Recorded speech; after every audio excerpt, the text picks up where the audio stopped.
Oi pessoal, estamos aqui para mais um Entrevista com Asas. Eu e o Kowalski, inclusive com edição nova da Asas, ó. Vai lá na loja online, hein pessoal? Bom, vamos lá. Hoje eu estou realmente aqui muito feliz, porque a gente vai falar de um assunto que é um assunto nobre da nossa aviação militar, né? Eu diria até o assunto mais nobre da nossa aviação militar. E eu vou falar isso com a pessoa que é uma opinião minha, sincera, tá? Eu acho que é a pessoa que mais manja desse assunto no Brasil. Mesmo que é mesmo. E é um amigo meu há 20 anos. 21. Tá? 21 anos. Um cara que apoiou a Asas literalmente desde a sua primeira edição. Nos ajudou a ter o primeiro site da revista.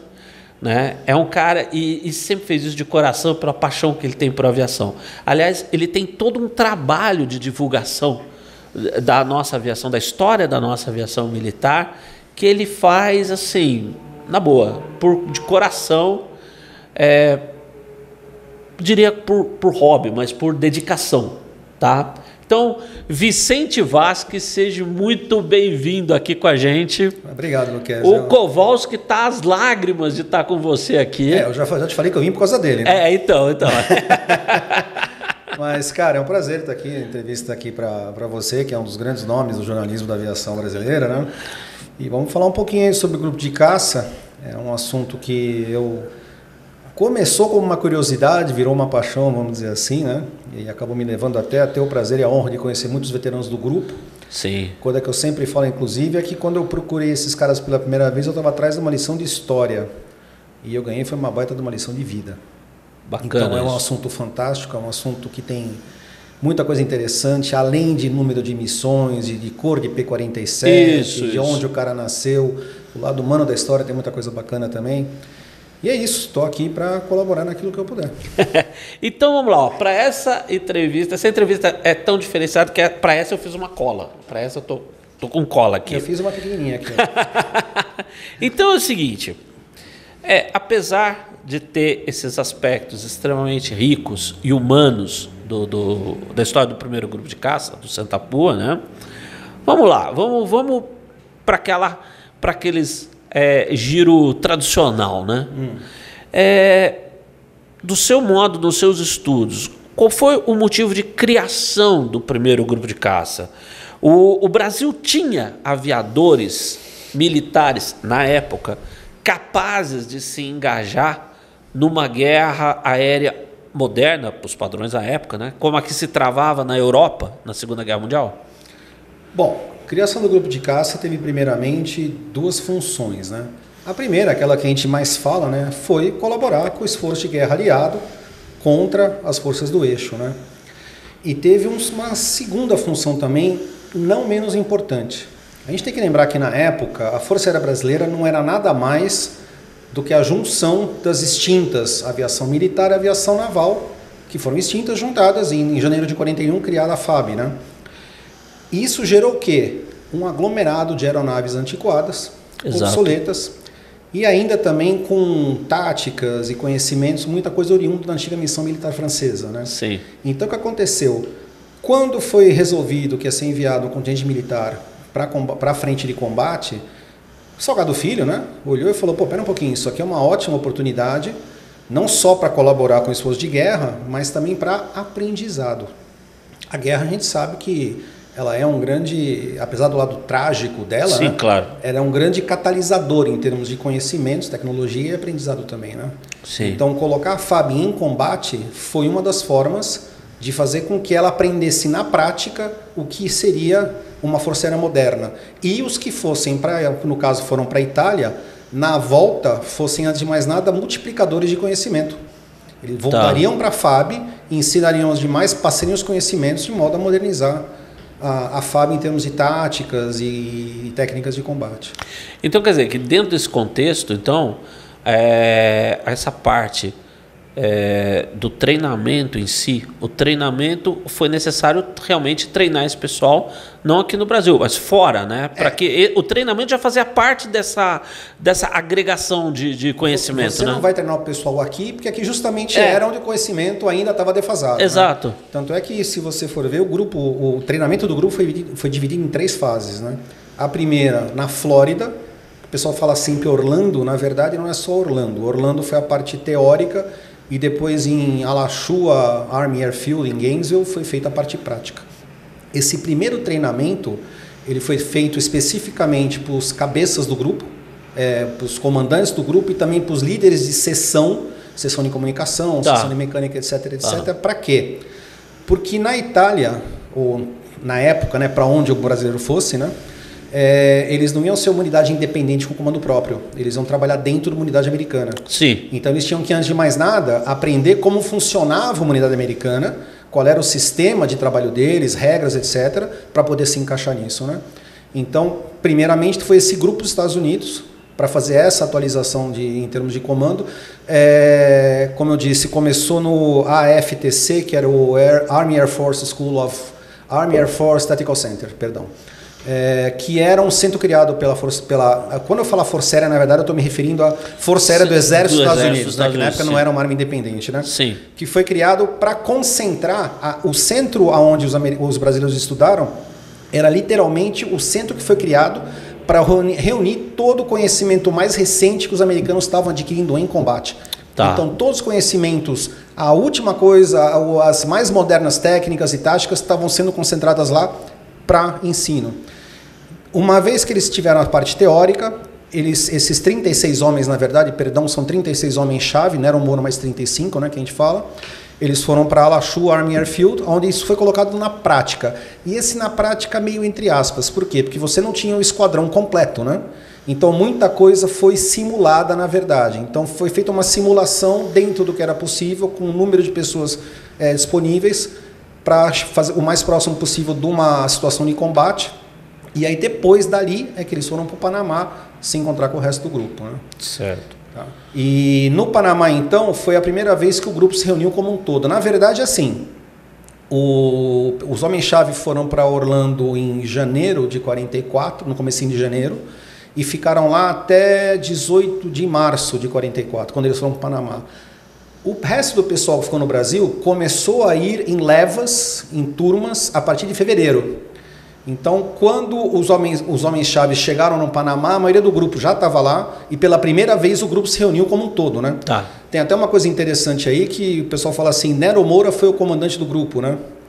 Na verdade, teve 2 comandantes interinos além do Nero, né? Ah, é? Assim, sempre com um pouquinho de boa vontade, né? Nesse período de fevereiro até a chegada dos homens-chave, o líder, o chefe do grupo lá, era o tenente Osino Maia de Assis. Depois, no final da guerra, nós vamos chegar lá nesse assunto, teve um segundo comandante do grupo, que foi o Ari Neves, que assumiu interinamente, enquanto Nero Moura ia para os Estados Unidos, que vamos chegar lá na frente. Tá. E depois da terceira fase, foi um treinamento feito em Suffolk, nos Estados Unidos. Tá? Agora, Suffolk era um treinamento feito especificamente para o P-47. Então, Orlando, treinamento das lideranças do grupo, tá? Com relação ao sistema americano de trabalho, etc. Panamá, treinamento de voo, mecânicos, etc. E pela primeira vez o grupo agiu como uma unidade única, né? Tá. E Suffolk foi um treinamento específico para aeronave de adaptação para o P-47. Perfeito, perfeito. Agora, você falou aí do Nero Moura, né? Vamos lá. Quem era o Nero Moura? Por que ele foi o comandante do primeiro grupo de caça? Cara, Nero Moura, gaúcho de Cachoeira do Sul, nascido em 1910. Ele era, antes de mais nada, o pessoal fala assim, era o cara de confiança de Getúlio Vargas, né?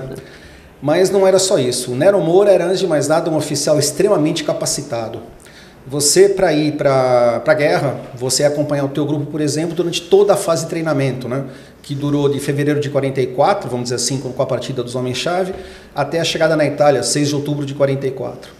Nero Moura tinha sido chefe da instrução no Campo dos Afonso, no tempo da Escola de Aviação Militar. Você precisava de um líder para liderar o grupo em combate.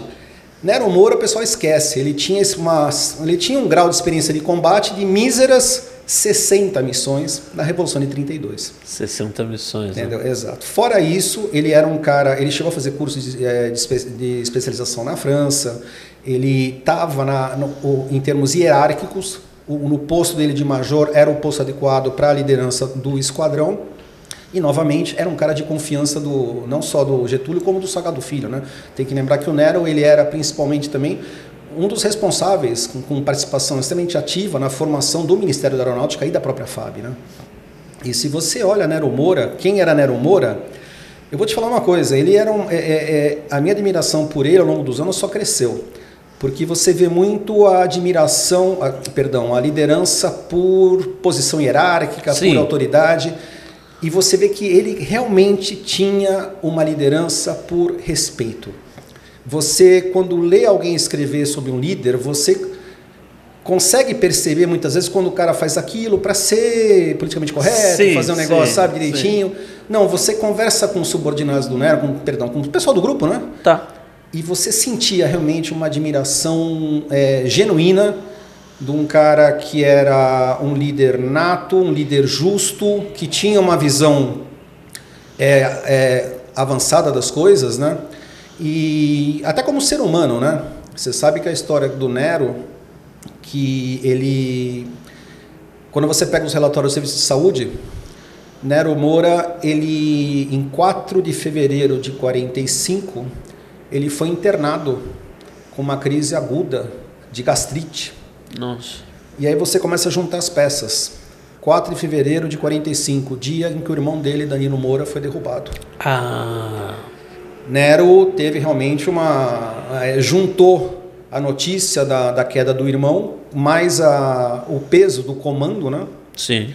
Outro dia eu estive lá no Rio de Janeiro e escutei num tributo que foi feito ao Brigadeiro Batista, né, atual comandante da FAB, né? Foi dita uma frase por um coronel que eu gravei. Ele falou assim: Brigadeiro, nós conhecemos, nós sabemos o que é a solidão do comando. E eu lembrei disso até na Itália. Sim. Entendeu? Então ele tinha todo o peso de comandar o grupo e mais a carga pessoal. O Danilo, lembrando que o Danilo e o Joel, eles foram atingidos juntos na mesma passagem, né? Joel conseguiu recuperar a altitude, saltou de paraquedas, Danilo não. Danilo saltou a muito baixa altura. Aquela expressão 45 do segundo tempo, ele saltou depois da prorrogação no final da cobrança de pênaltis, né? Apesar que não estamos numa época boa para falar de cobrança de pênaltis, né? E qual a consequência disso? O paraquedas ficou aberto no ar por muito pouco tempo. Com isso que aconteceu, não viram abrir o paraquedas. E aí também, como o tempo foi curto, ele chegou no solo com uma velocidade maior, bateu Sim. com mais força, aquele machucado, aquela história da ópera do Danilo, certo. Que aquilo por si só dá 1 hora de conversa. Né? Então, crer. Nero, teu irmão foi abatido e ninguém viu o paraquedas. Pois é. Entendeu? Pois então, é. Agora, puxando essa linha da ópera do Danilo, né? O que de toda essa tua experiência, todo esse contato que você teve com os veteranos, infelizmente não temos mais nenhum deles aqui com a gente, né? Temos 2 ainda só. Do primeiro grupo? Tem o... Como é o nome dele? Heitor Tider e o que a gente chama de Joãozinho, João Rodrigues. Sim. 2 do pessoal de terra. Sim, do pessoal de terra. Não, tá certo, claro. Dos pilotos não, claro. Então... Como é que era? Porque se fala muito, inclusive em termos da FEB, da própria FEB, da Força Expedicionária Brasileira, de uma relação diferente dos brasileiros com os civis italianos, né? O que você ouviu sobre isso? Qual era essa relação do pessoal do primeiro grupo de caça com os civis italianos durante a guerra? Eu nunca conversei muito sobre esse assunto com o pessoal, mas...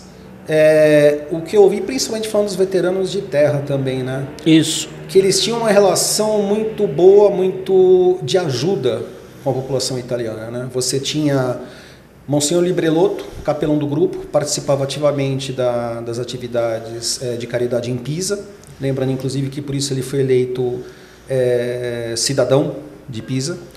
Eu lembro que o seu Euronides, o veterano Euronides, né, de Curitiba, Sim. saudoso Euronides João da Cruz, ele falou bastante sobre quanto tinha ele e outros que ajudavam a população italiana com o que era possível para eles, né, em termos de alimentos, de roupas, etc. E tem aquela famosa história do Dornelles, né? não sei se você sabe, né, que quando o Donés foi abatido, logo depois apareceram crianças na porta da base. Exatamente. Da base em Pisa, né, isso. Perguntando por ele. E aí falaram que ele tinha sido abatido, que as crianças começaram a chorar e descobriram, né, que ele trocava cigarro por chocolate. Falou, pô, esse cara é chocolatra, né, cara? Vai comer chocolate assim, né? E não, ele pegava o chocolate e levava para as crianças em Pisa, né? Então, no geral, teve assim um bom relacionamento e teve, inclusive, veteranos que tiveram contato por algum tempo depois com as famílias ainda. Era uma relação bastante boa, não tinha... porque até hoje, por exemplo, em várias cidades italianas por onde as tropas brasileiras passaram, o pessoal tem um carinho... Então, eu acho até que eles nos deixam envergonhados, porque quando eu mesmo falo que uma das minhas atividades que eu mais gosto, que realmente gosto de fazer é pesquisar o grupo de caça, o que é a Segunda Guerra? Avião, negócio de guerra e tal... Na Itália, a quantidade que tem de monumentos, lembranças, cerimônias, e você vê criança italiana cantando a canção do expedicionário, que aqui ninguém sabe o que é. Ninguém sabe. Entendeu? Então isso mostra o carinho que a população italiana tinha pelas tropas brasileiras, inclusive pela Força Aérea. Você tem até hoje, inclusive, pesquisadores italianos buscando os locais das quedas dos P-47 brasileiros, né? Sim, a gente tem verdade. A gente tem peça recuperada do avião do Cordeiro, do avião do Aurélio, do avião do Brandini, e não só recuperar a peça pela peça, eles vão atrás da história, de quem testemunhou, levantar informações novas, coisa que aqui... Sim. Então, assim, eles... Eu tenho um depoimento que é um absurdo. A minha filha mais velha, você conhece ela, Natasha, né? Eu vi ela nascer. Então, ela tá terminando esse ano agora o primeiro ano de veterinária lá na USP em Pirassununga. Legal. Ela vai estar fazendo veterinária para cuidar do pai na velhice. Tá? Não sei de nada.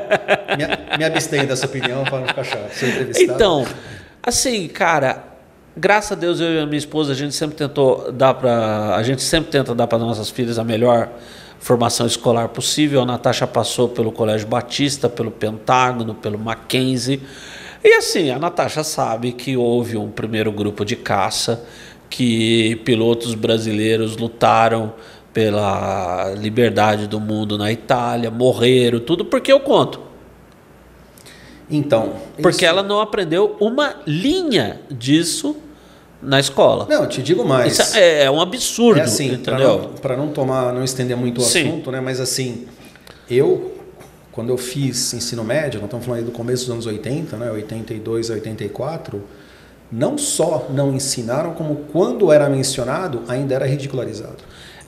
Esse é um problema muito grande, entendeu? Né? Esse é um problema então, sério. a gente tinha aquela coisa, ainda talvez resquícios dos anos 60, tudo que era relacionado a militar tem que ser execrado, aquela coisa toda. Mas no fim, a história não se muda. E outra, se você quer falar de luta contra o fascismo, desculpa, meu camarada, primeiro da lista é o Exército Brasileiro na Itália. Ponto. Exato. Acabou. Exato, entendeu? exatamente. Lutar contra... exatamente. Esses caras foram lutar contra uma ditadura. Exato. Entendeu? Foram lá dispostos a dar vida, se necessário, como voluntários ainda por cima. Então, exatamente. O grupo de caça, basicamente, foi composto por voluntários. Ponto final. Sim, por isso que, na minha opinião, na minha singela opinião, que não conta nada, mas assim, eu acho que os nossos pracinhas, o pessoal do primeiro grupo de caça, entendeu? Se é pra gente falar de grandes heróis militares da nossa história, são esses caras. Entendeu? O regime mais hediondo que a humanidade já viu, a maior guerra que o mundo já viveu. E esses caras estavam lá, entendeu? Não, e não é só isso, né? E como você bem falou, no caso do primeiro grupo de caça, todos voluntários. Não, e detalhe, né? Você pega, por exemplo, Raimundo da Costa Canário. Ele cumpriu a última missão dele um dia antes de completar 19 anos. Pois é, não, exato. O molecada tem 18 anos, 19 anos. Sim, entendeu? sim. Então, assim, e o que eu falo, quando você conversa com ele sobre isso, a lição que você ganha não é de história, cara, é uma lição de vida fantástica em termos de... E assim, não só de idealismo, né, de realmente, como é que fala? De vou lutar contra um regime, mas... O porquê que eu tô lá, o que isso significa, como exato. isso afeta o meu país, como afeta... é ufanismo. Não era. Não era ufanismo. Não era. Eu digo uma coisa sempre, só para fechar a história, eu sempre falo o seguinte, eu dificilmente acredito em governos que mandam soldados para a guerra para lutar por democracia. Sempre existem motivos diferentes Sim, por claro, trás. lógico. Mas o soldado, na cabeça dele, no coração dele, a maioria das vezes ele vai por isso. Sim, não, Ele- exatamente. ele vai acreditando nisso. Não, exatamente. São duas noções que têm que ser muito separadas. Exato. Entendeu? Existe a noção, existe aquele objetivo do país, do governo, do Estado, tal, que a gente sabe, ninguém é inocente, entendeu? Ninguém acredita no coelhinho da Páscoa, tal. A gente não pode ser ingênuo. Exatamente. Você sabe que aqueles papos de a liberdade do mundo, tal, sempre tem altos interesses de todos os lados, tal. Sempre tem um petróleo no Agora, fundo, né? outra coisa é o que está na cabeça e no coração do soldado, do Exato. cara que está lá no cockpit do avião, do cara que está na torreta de metralhadora do bombardeiro, do cara que está na trincheira, dentro do tanque.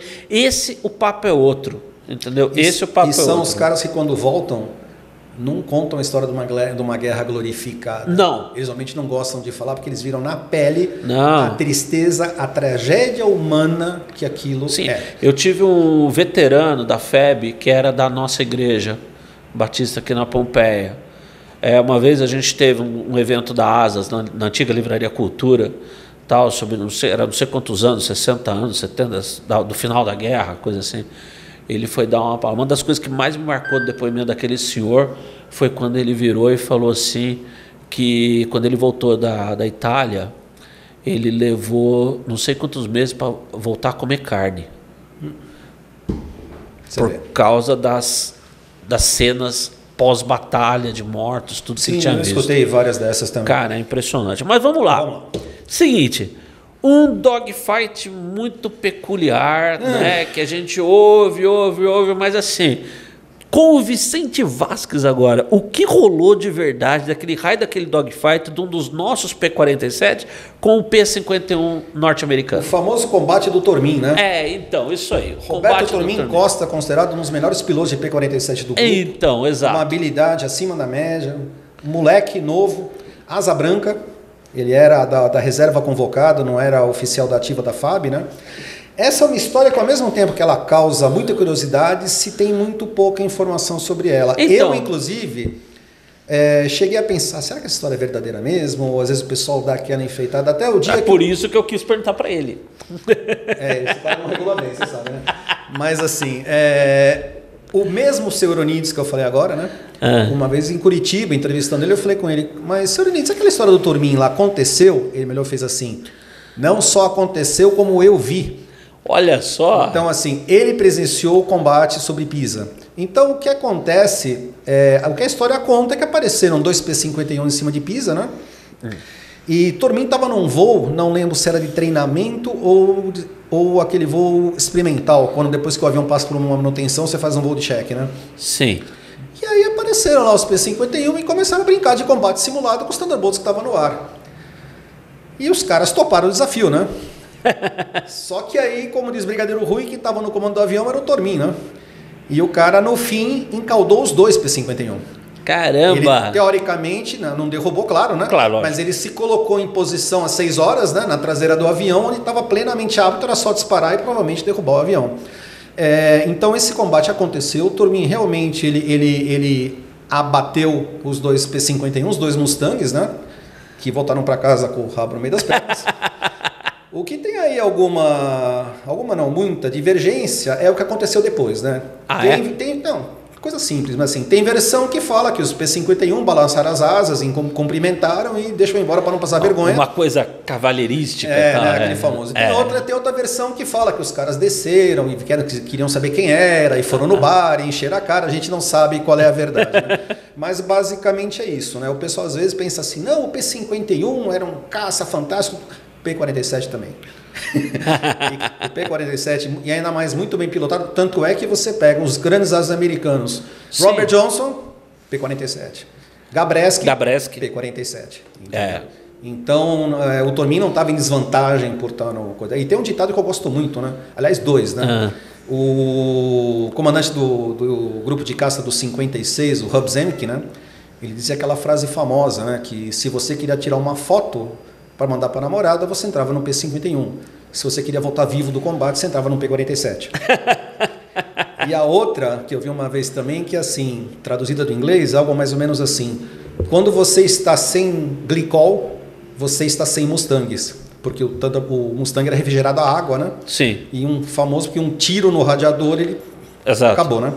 Então eu falava assim, quando você está sem glicol, você está sem Mustangs. Quando você está sem Thunderbolts, você está sem caças.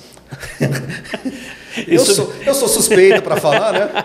Isso me lembra uma vez que eu estava em Farnborough e a US Navy estava começando a aposentar os F-14. E eu entrei no stand da US Navy e tinha um piloto lá, ele era piloto de F-14. Aí eu perguntei para ele, vontade de jornalista de cutucar, né? Eu falei, perguntei para ele o que ele achava dessa substituição. Daí ele virou para mim em inglês e falou assim que o F-18 é um bom caça, é um bom interceptador, é um bom avião de ataque, é um bom caça-bombardeiro. O F-14 é um caça. Exato. Né? Para quem como nós éramos fãs do F-14, né, foi uma troca dolorida, né? Mas ele falou assim, eu achei ótimo. Ele virou, eu lembro como se fosse hoje. Ele virou, the F-14 is a fighter. Simples, numa frase só. Bom, e agora é o seguinte, a gente falou então de P-51, né? Todo mundo conhece, é uma das coisas que faz parte da cultura, né? Vamos dizer assim, da cultura pop da aviação militar, a história de nose art e tudo. As forças aéreas aliadas eram particularmente coloridas nisso, americanos então, né? Eu particularmente sou fã daquelas coisas de pin-up nos narizes dos aviões, né? Bem-vindo ao grupo. O Memphis Belle e coisa desse tipo, né? Quando a gente chega no primeiro grupo de caça, a gente vê, claro, aquele belíssimo brasão lá que enche o peito da gente, né? Do avestruz tal. O famoso avestruz do Sempapua. Exatamente. Que não surgiu no Panamá. Isso. E que era um símbolo do grupo. Sim. Que era um símbolo do grupo, né? E individualmente a gente via aquela marcação padrão, tradicional, até militarmente, coisa do nome do cara, com as missõezinhas e tal. Mas a gente não vê nenhuma individualização de aeronaves. Você não vê marcas pessoais da aeronave, né? Exatamente. Então, assim, é isso mesmo ou teve marcações dos nossos aviões? O que a lenda conta é que Nero Moura proibiu marcas pessoais da aeronave. Se você olhar, até o B-25 Desert Leo, que Isso. tinha uma mulher nua, com uma taça de champanhe, aquela coisa, Isso. teve essa mulher sobrepintada com verde, né? Isso. Eu nunca achei, só o que eu achei Nero Moura não permitia. Eu nunca achei oficialmente a ordem disso. Nenhuma ordem, nem explicação, nem motivo. O que eu calculo, isso é uma possibilidade que eu penso, na opinião minha, né? Pode inclusive ser culpa do Torres, né? Você sabe, né? O Torres. O Torres, né? Não, é o seguinte, os aviões brasileiros, eles eram bastante fotografados aqui, prefeito de propaganda. Sim. Tá? Tanto é que você pode ver que das fotos famosas do grupo, muitas, você vê claramente que elas são posadas. Sim, claro. Você vê, eles nunca fizeram combate aéreo, mas olha, voltando de missão, o Lagares fazendo assim, que ele não encaldou ninguém na missão, né? Sim. Você vê até umas fotos que tem eles reunidos na barraca e naquela pose de Santa Ceia, né? Todo mundo do lado do sol, pegar todo mundo. Né? Isso. E aí vai o Torres e coloca embaixo do código A4 do avião dele, né? Com o perdão da palavra, o singelo apelido de Trozoba. Trozoba, exatamente. Você imagina uma foto de um avião brasileiro chegando aqui no Brasil com aquele nome pendurado na aeronave. Então, assim, juntando...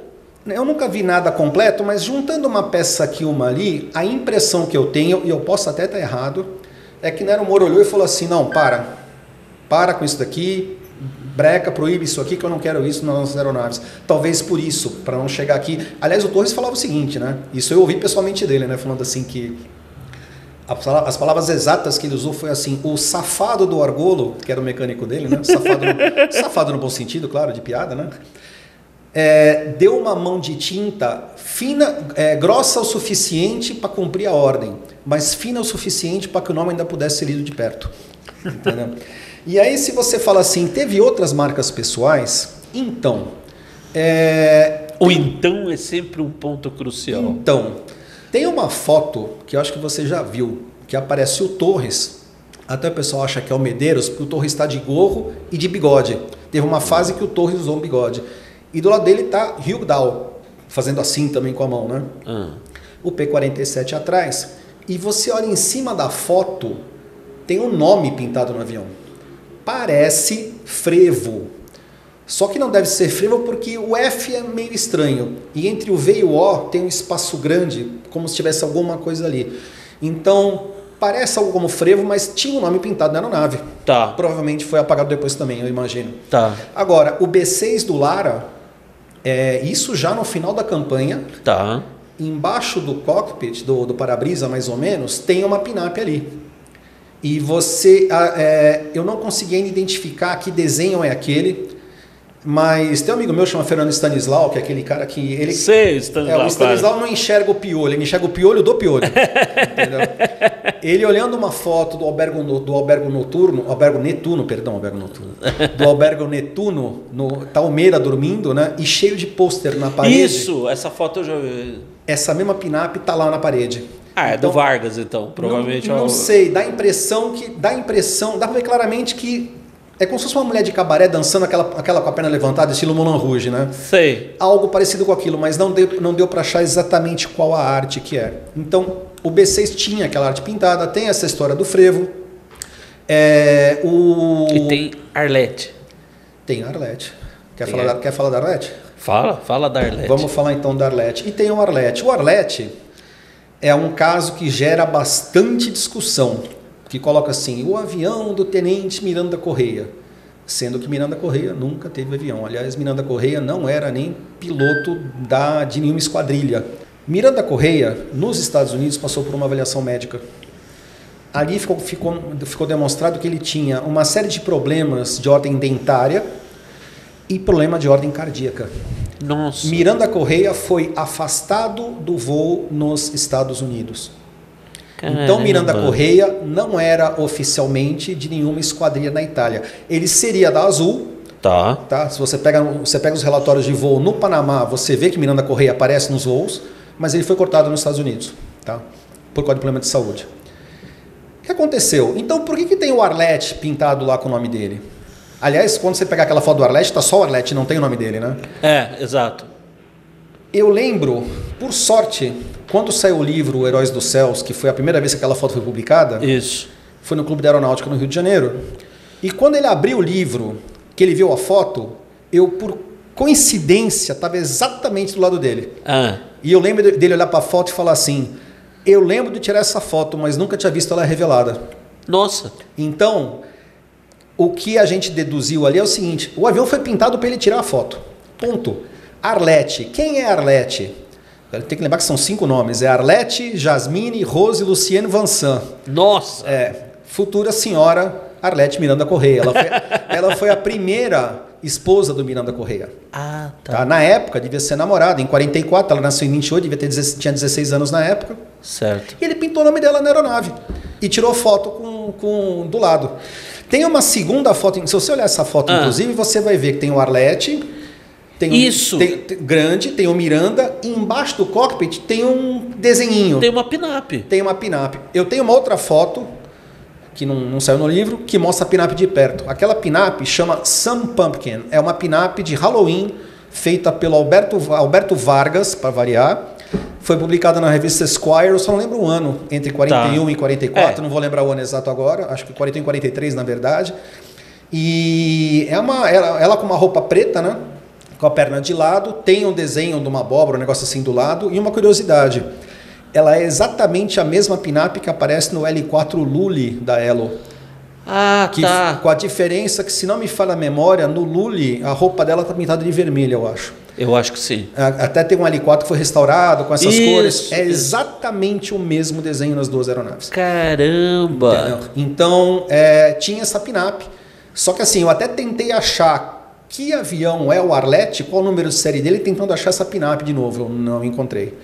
Tem uma segunda foto, inclusive, que aparece o Miranda Correia, dessa vez com capacete, com macacão, com meio oeste e tudo, né? Eu tenho ela, infelizmente, resolução muito baixa. Aí tá o nome dele pintado, Tenente Miranda. Na foto do Arlete não tem o nome dele.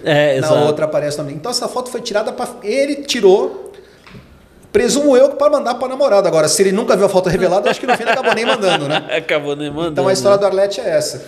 Olha só, cara, que demais. Nosso amigo Sandro Dinarte, né, fez um perfil com o número de série da aeronave, né? E então, é aquela aeronave? Eu conversei com ele, assim, pode ser. Mas a gente não tem como saber. O Sandro fez uma coisa que tem uma certa lógica. Ele pegou aquela divisão da pintura do verde para o cinza, aquilo era feito à mão, com pistola. Isso. Nunca ficam duas iguais. Exato. Acaba virando meio que uma digital. Ele tentou, pela curva, comparar com os outros e identificar a aeronave. Então, assim, é um jeito. palpite que seja, não lembro de cabeça o número, que é aquele número de série, mas a gente não tem nada que efetivamente confirme que é aquilo lá. Só o que você vê é uma hélice Hamilton, então é um D25 ou um D27. A roda tem calota, provavelmente um D25, um dos D25. Dos D25. Agora, eu sei que, tipo assim, você já está cansado de ouvir, de saber disso e tal. Não.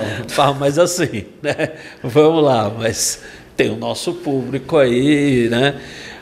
De onde veio o código de chamada Jambok e o Adelphi? Eu já ouvi isso antes. Então, pois é. Não, tô brincando, tranquilo. Jambok. Jambok, cada esquadrão do 350, né, do grupo de caça dentro do qual o esquadrão brasileiro estava encaixado, tinha um código de chamada. Só deixa eu dar uma explicação, então, pessoal lá, que eu acho que vai ser muito interessante. Embora a FAB, para nós, é o primeiro grupo de caça, na estrutura onde ele operou, ele era um esquadrão, né? Boa, vamos lá. Hoje, o Sentapua é o primeiro esquadrão do primeiro grupo de caça. Exato. É o primeirão e tem o Rompimato, que é o segundão, né? Isso. É o segundo do primeiro.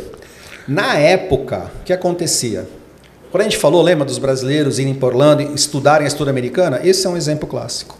Na época, na aviação americana, você tinha um grupo que era dividido em esquadrões, que por sua vez era dividido em esquadrilhas. Exato. A mesma estrutura na Força Aérea Brasileira, o que o americano chama de grupo, nós chamávamos de um regimento.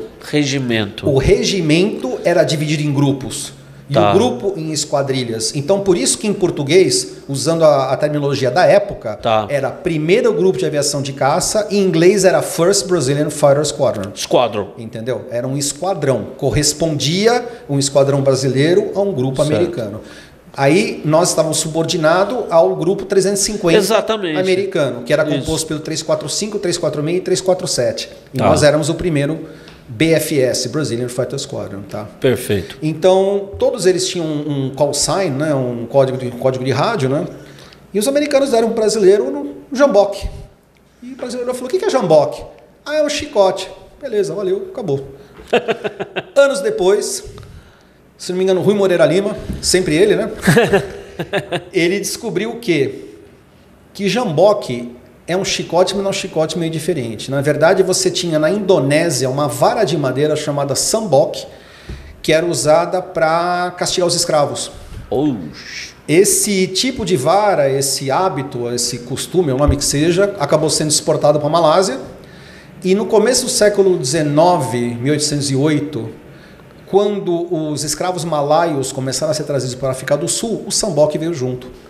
Na África do Sul, ele teve uma mudança. Ele deixou de ser uma vara de madeira e passou a ser feita com couro, normalmente de hipopótamo ou rinoceronte.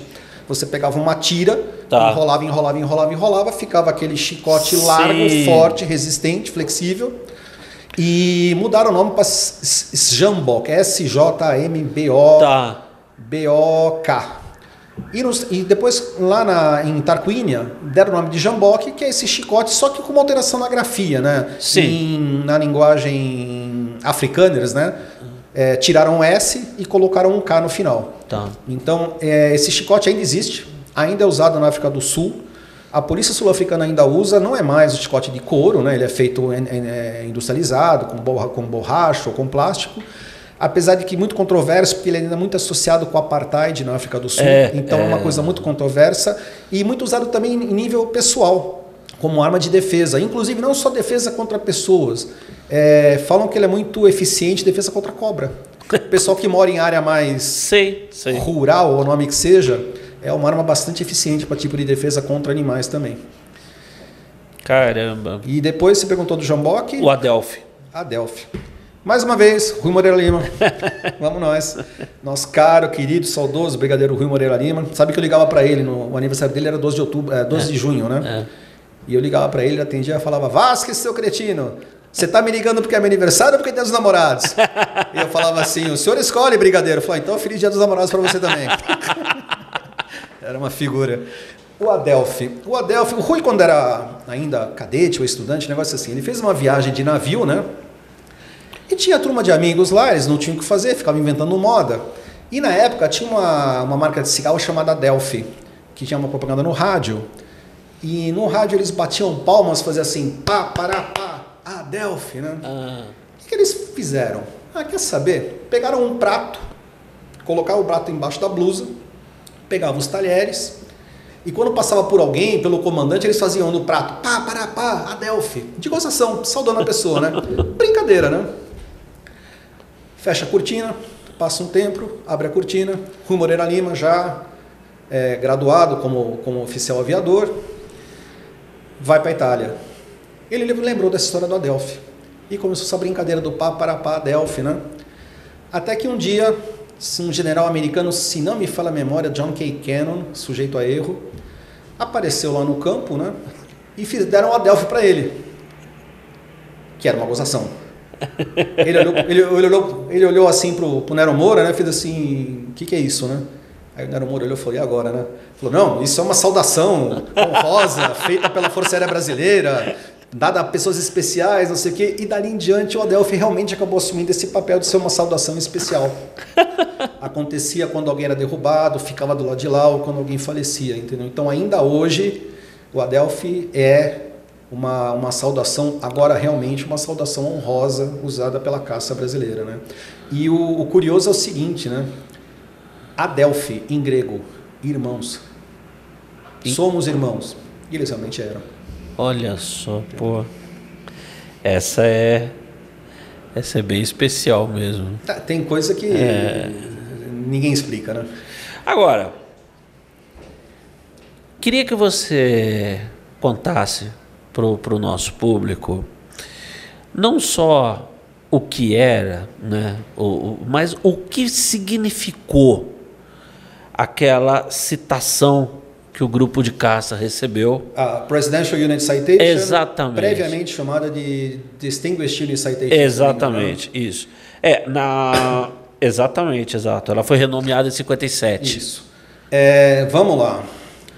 Presidential Unit Citation, por definição, quando eu falo definição é quando você olha esqueci o nome, o guia dela, né? Ela tem um documento a lei, que né? Exato, a legislação, ela é dada para unidades que se distinguiram por extremo heroísmo. Tá? Então, o grupo de caça, quando terminou a guerra, em 17 de maio de 45, o coronel Ariel Nielsen recomendou o grupo para receber essa condecoração, principalmente pelos esforços que o grupo levou a cabo no dia 22 de abril, que era uma época, foi um dia em que aconteceu o máximo esforço aéreo da ofensiva da primavera, mas o grupo já estava bastante debilitado pela perda de pilotos e a não reposição de pilotos. Sim.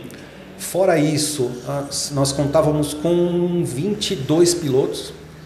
Então, além de poucos cansados, estressados, já com número alto de missão, a ideia inicial, quando o grupo foi enviado para a Itália, é que cada piloto fizesse 35 missões e voltasse para o Brasil, sendo substituído por outro.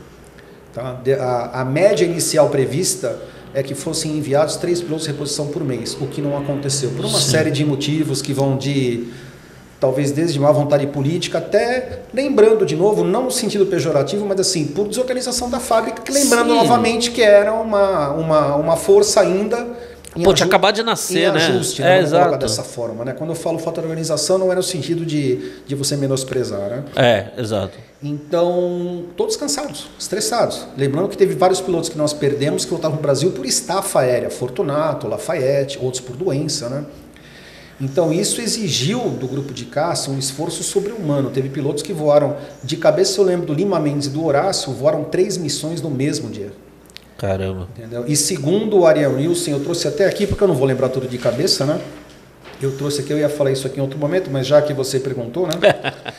Fazendo aqui uma tradução em cima da hora, né? Se a gente tiver tempo, né? Se eu não quiser. Não, tranquilo, tranquilo. Ele fala aqui que ele recomenda, né? Que o primeiro grupo de caça, o primeiro esquadrão de caça brasileiro seja citado por outstanding performance, quer dizer, por uma performance acima do normal, né? Das suas obrigações no conflito armado com o inimigo em 22 de abril de 45. Aí ele cita a legislação, né? Que pode ser invocada. Seus serviços distinguished service, quer dizer, seus serviços distintos, né? Tipo exemplares, né? Em batalha. No dia mencionado, são mostrados na citação proposta, mas eu chamo especial atenção para o espírito com que eles têm constantemente demonstrado. Esse esquadrão entrou em combate num tempo em que a FLAC e a oposição da FLAC aos caça-bombardeiros estava no seu pico, né? Suas perdas têm sido constantes e pesadas, e eles tiveram muito pouca reposição. Ao mesmo tempo que o seu número de pilotos reduzia, cada piloto voava mais, se expondo mais e mais à FLAC. Em algumas ocasiões, como comandante do grupo, eu cheguei a impedir que esses pilotos voassem, mesmo que eles dissessem que queriam continuar voando e executando missões. Caramba! Então, isso aqui é só um trecho da primeira página do documento, tem 50 páginas, que foi a proposta da Presidential Unit Citation feita em 45. Essa condecoração, em princípio, ela é para unidades americanas, né? Se não me engano, acho que só mais 2 unidades não americanas receberam essa condecoração, acho que uma sul-africana, um negócio assim, algo assim. E, de novo, por extremo heroísmo em combate. O que aconteceu? Final da guerra, por motivos desconhecidos, essa solicitação do Ariel Nilsen acabou ficando engavetada, ela foi esquecida. E aí, 40 anos depois, entra o nome que pouca gente lembra quando fala de Presidential Unit Citation, que é John William Byers. Byers. Entendeu? Outro cara espetacular. Então, foi o Byers que desenterrou esse assunto. É mesmo? O Byers, eu tenho uma cópia, depois eu posso te mandar se quiser, eu tenho uma cópia da carta que ele mandou para o irmão nos Estados Unidos, contando toda a história e ele fala algo mais ou menos na seguinte linha: me incomoda que depois de tudo que ele conta o que o grupo de caça fez, né? E fala, me incomoda que depois de tudo isso feito pelo grupo de caça, não haja nenhum reconhecimento oficial feito pelo governo americano. Olha só. Então, o irmão dele, que era acho que era o Paul Byers, se não me engano, começou a cutucar o pessoal na Flórida, que ele conhecia, o irmão dele também era da Força Aérea. Ele começou a encaminhar para oficiais americanos, que a coisa começou a andar. E o Byers ainda falava assim, olha, o ano ideal para fazer essa entrega, para corrigir esse erro histórico, é o ano que vem, é 1985, quando se faz 40 anos do fim da guerra, né? Certo. Não deu tempo, mas em 86 esse erro foi corrigido. E o grupo de caça carrega isso como uma das grandes honras dele, né? Com certeza. Lembrando que essa citação ela não é individual. Sim, ela é para a unidade. Ela é da unidade. Inclusive, pilotos do grupo de caça de hoje podem carregar a fita azul em cima no uniforme. Porque a unidade porque tem é da unidade, exatamente. Agora, os veteranos, apesar de não serem do grupo, carregam porque foram eles que receberam, né? Sim, claro. Então, a importância dessa condecoração é justamente essa, né? O reconhecimento da contribuição brasileira, né? E assim, eu lembro de uma vez, eu perguntei para um filho de um veterano americano, a gente falando, né, sobre P-47, trocando informação, até que uma hora eu falei assim, escuta, deixando o avião um pouco de lado, o que teu pai falava dos brasileiros? Ele falava assim, olha, numa frase curta, they did a hell of a great job. Fizeram P 3 pontinhos num belo de um trabalho, entendeu? Então, realmente, esse reconhecimento, ele era não só do governo, o grupo, a gente vê que o 350 como um todo via que o brasileiro se esforçava acima do que podia para manter o grupo nativo e cumprir as missões dele, né?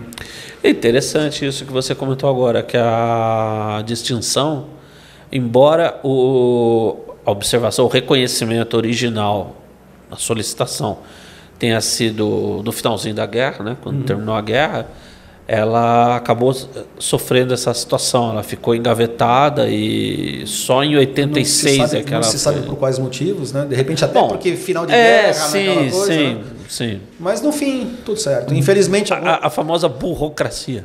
tem algumas fotos, inclusive, da cerimônia, né? Que elas me impressionam um tanto, né? Porque já tinham, por exemplo, uma que me deixou impressionado pela postura, assim, Tem o Rui, tem uma senhora, e depois, não lembro a ordem exata, mas em Lagares, Fortunato, Joel, um negócio assim, né? Para receber a medalha. A senhora ao lado do Rui é ninguém menos que Dona Sofia Dodsworth Vanderlei. Nelson Vanderlei, né, tinha falecido acho que 1 ano ou 2 antes. Sim. E ela foi receber no lugar dele. E a postura dela, assim, o garbo, o orgulho, cara, você vê, é um negócio realmente impressionante. Vários dos veteranos tinham falecido e foram familiares recebendo no lugar deles. Né? Então, bacana. Infelizmente, não testemunhei essa cena histórica, né? Mas, literalmente, antes tarde do que nunca. Exato. E, sem dúvida, mais do que merecido. Né? Perfeito. Bom, gente, é o seguinte. A gente ainda vai arrastar o Vicente para mais vezes aqui para conversar com a gente, para falar mais do primeiro grupo de caça, porque, sinceramente, a minha opinião, vocês sabem disso, né? Todo mundo da comunidade ASA sabe que o número 1 da nossa revista era o P47 na capa, né? Que eu acreditei que estava voando de verdade quando vi, depois eu falei, não, o B4 está voando. Mas no índice estava explicado lá. Né? Mas eu só vi a capa primeiro, né? Eu fui um dos que caiu no golpe. Não, porque quando eu fui criar a revista, a gente começou internamente, inclusive a minha esposa, a Regiane, eu falei muito, a gente conversava, tipo, pô, e o que vai ser? Uma revista nova de aviação, com uma pegada muito forte na história, com esse compromisso com a história, com a cultura da aviação, o que vai estar na capa da número 1, né? E fazer era parte do projeto da revista que tivesse aviões voando, né? Não aquela coisa no chão, tal, não avião de museu, não avião no museu, tal, mas avião voando, né? Aí eu tive essa ideia, falei assim, vamos fazer uma coisa ousada, né? Tal, a gente não tem, infelizmente, nenhum P-47 voando, né? Aqui no Brasil, tal. Mas na capa da edição 1 a gente pode colocar, né? Falei assim, a bem da nossa sinceridade jornalística, no índice a gente explica, né? Não, mas ficou bacana. Que é uma composição, ficou né? Ficou muito legal. E, pô, foi muito legal. Porque, assim, eu sei, nossa, um monte de gente até hoje fala pra mim que não esquece de jeito nenhum essa capa da você lembra que na época ela tava aquela coisa, o P4, voa, não voa, vai. Eu olho e falei, opa, você me enganou, mas tudo bem, tá valendo. Então, olha, vamos voltar a falar do primeiro grupo de caça. Um assunto que, sinceramente, a gente nunca deve parar de falar sobre eles. Né? O Vicente falou aí do 22 de abril. Na próxima conversa a gente vai falar detalhadamente a respeito do 22 de abril, até porque é aniversário da minha filha mais velha, nasceu no 22 de abril. Tua filha nasceu no dia da caça? Natasha. Gente do céu. Natasha nasceu em 22 de abril. Você calculou, né? Não, cara, não foi. Não foi. Bacana. Então, olha, Vicente, brigadão de você estar aqui com a gente, cara. É um prazer, foi um desculpa prazer aí se algum momento aí eu dei umas gaguejadas, que primeiro eu não tô acostumado a entrevista assim não, cara. Você tá fazendo de mim um cara mal acostumado, viu? Não, vamos trazer ele aqui mais vezes, com toda a pompa e a circunstância necessária.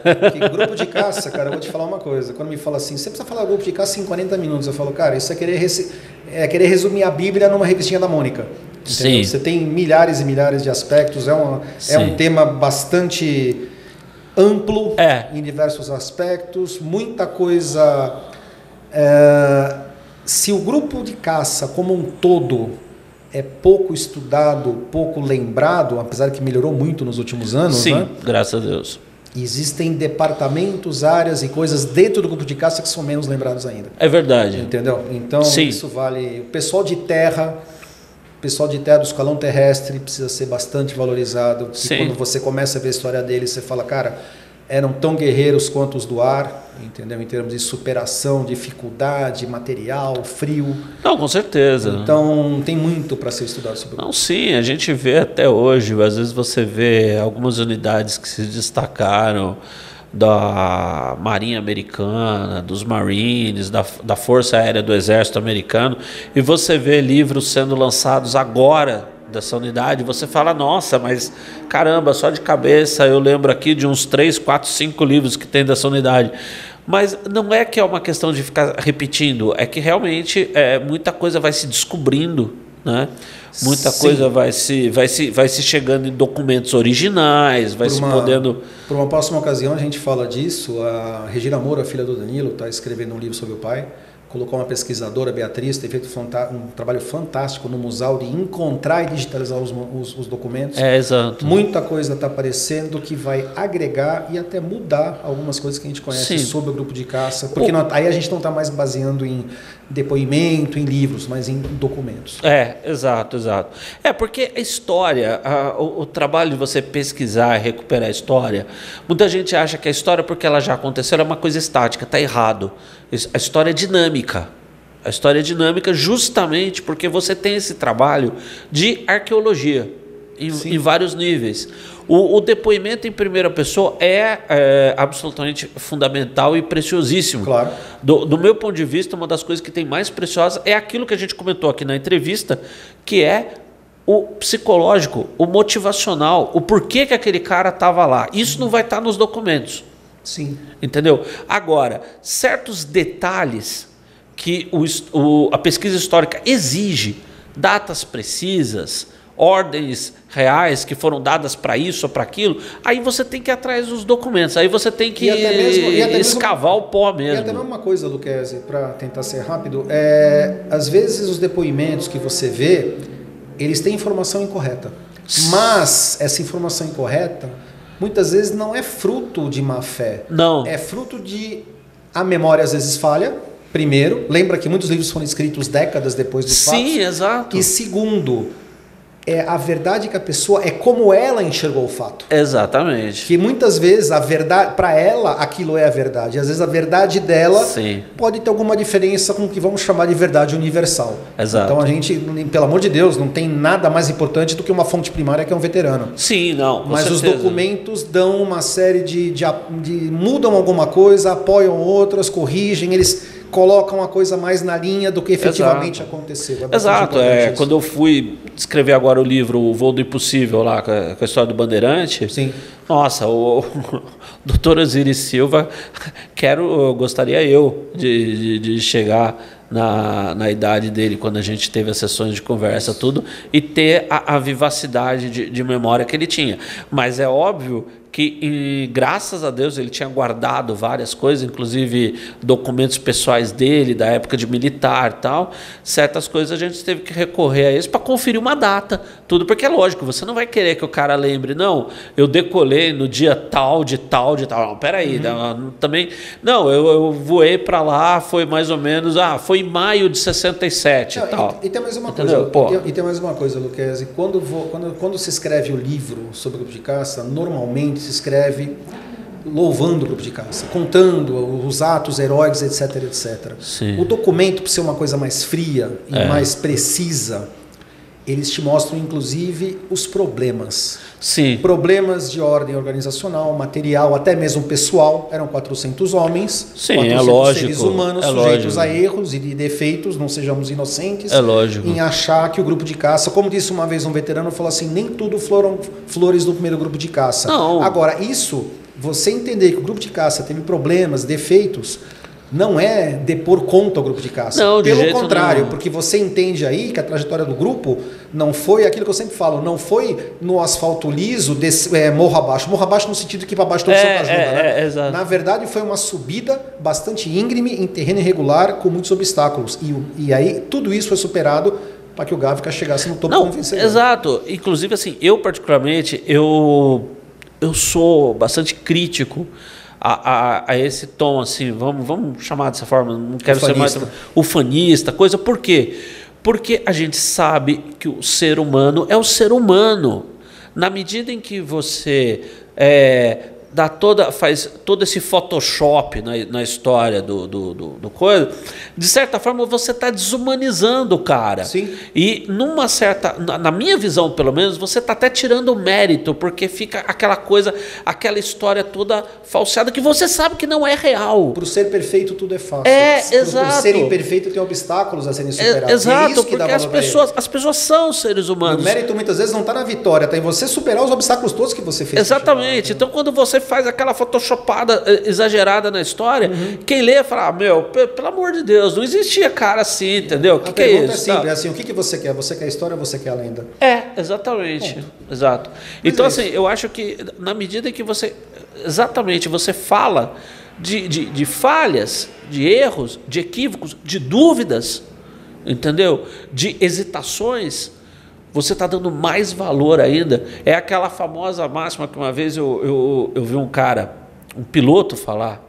Ele estava falando a respeito de ter ala, tal, não sei o que lá, e acho que foi numa entrevista, e aí falaram para ele, mas e você preferiu o quê? Um ala que tivesse um ala que fosse para tudo ou um ala que tivesse medo? Ele falou, com certeza eu quero o que tem medo. Ele falou assim, com certeza eu quero aquele que sente medo, porque ele sente medo e vai do mesmo jeito. Isso é coragem. Sim. Entendeu? O que não sente medo, se você está entrando no cockpit de um avião de combate para ir para uma missão contra um inimigo real e não sente, você é louco. Ele falou, eu não quero estar acompanhado de um louco. Sem falar que a pessoa que tem medo, ela pensa duas vezes antes de fazer besteira. Entendeu? Não, e ele falou assim, não, porque pensa bem, não faz sentido. Um cara que vai, não, olha só, você vai entrar nesse P-47 aqui e você vai jogar uma bomba naquela ponte lá que tem 3, 4, 5 posições de flak, artilharia antiaérea alemã, protegendo aquela ponte. Você fala, mano, beleza, você quer que eu jogue a bomba assim, quer que eu jogue 2, tal, porque tranquilão. Você é louco. Então é melhor eu não voar com esse cara. Entendeu? Agora, a coragem, o herói é o quê? O herói é o cara que sente medo, mas vai. Entendeu? Dizer que os caras estavam lá, o Rui e tal, não, ele não tinha medo de fazer uma missão de ataque. Pô, que é isso? Claro que sentia medo. E esse medo, inclusive, foi aumentando quanto mais próximo foi chegando o fim da guerra. Exato. Só que ia do mesmo. Aí é a coragem do cara. Né? Então, gente, vamos voltar a esse assunto. Vocês já perceberam que a gente vai querer.